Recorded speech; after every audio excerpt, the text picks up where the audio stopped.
Well, what got me involved on the reading issues was that you really can't get away from the literacy wars and the noise around reading right now. It's just a hot topic.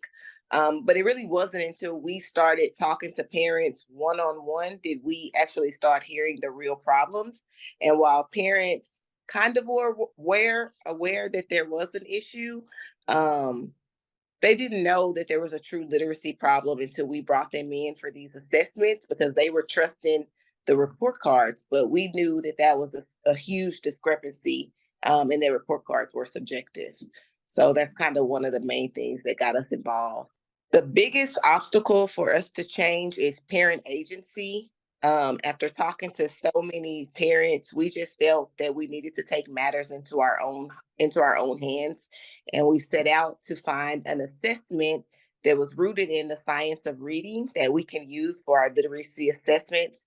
And there was not one company that trusted us as parents with their assessments. So I would say definitely parent agency was one of the biggest issues that we encountered. Other parents that we brought in also had strong feelings around reading instruction. Excuse me. There wasn't a parent that we spoke to when we were doing our assessments that didn't want excellence for their children and also other children, not only in Fort Worth but in Texas as well. So during our literacy clinics, we also simultaneously did a parent workshop, and parents also expressed their commitment to help us fighting for equitable reading and literacy practices for all children in Fort Worth.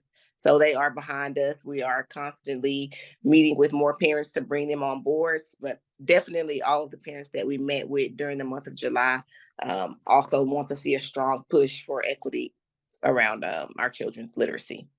If I could design a reading policy for Texas, honestly, before May, I probably wouldn't have been able to answer that question. But after studying the data from our literacy clinics, it's clear that we need transparent reports for parents. We need to demand early detection for literacy and, excuse me, for dyslexia for our children. And we just need early and clear intervention put in place so that the gaps can be closed for these children.